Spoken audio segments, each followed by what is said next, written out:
Welcome back to the show. Today we're going to show you how to unpair the Xiaomi Mi Watch Lite from an iPhone device.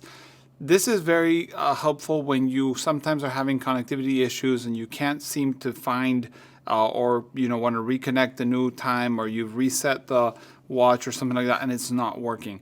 So as you can see now, it's working. We can see the heart rate. We can open the apps and so on the watch.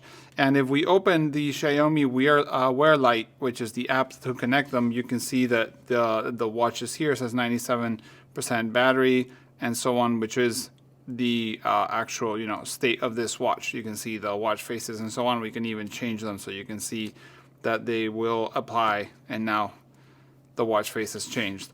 So if we want to unpair them so they forget each other, there's an option on the app at the very bottom, and we're in profile. We go to the very bottom and you say unpair. But there's a problem is when you click unpair and the device will restore factory settings after you unpair anyways. Sometimes it doesn't absolutely forget about the watch, and you'll see the watch now seems to have forgotten. And when you want to reconnect, it's having some issues. So this means that sometimes you have to actually go into the Bluetooth settings. So let's open Bluetooth settings and go here, Bluetooth settings.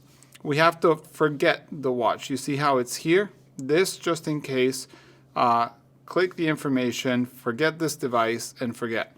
If you do this step, then for sure you'll have no problem connecting again. You'll see now that if we press next and we say pair, so add device, Mi Watch Lite, we click here. It found it here.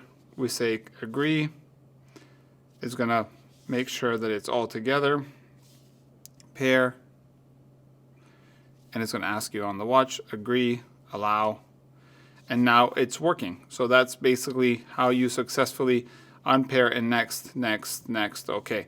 So now once again, as you see, it's connected and we have the watch. So that's how you unpair it if you have any issues and you want to repair and connect it by some reason. This happened to me just recently, so I think it's useful for some people. If you have any questions, let us know in the comments below. See you in the next video.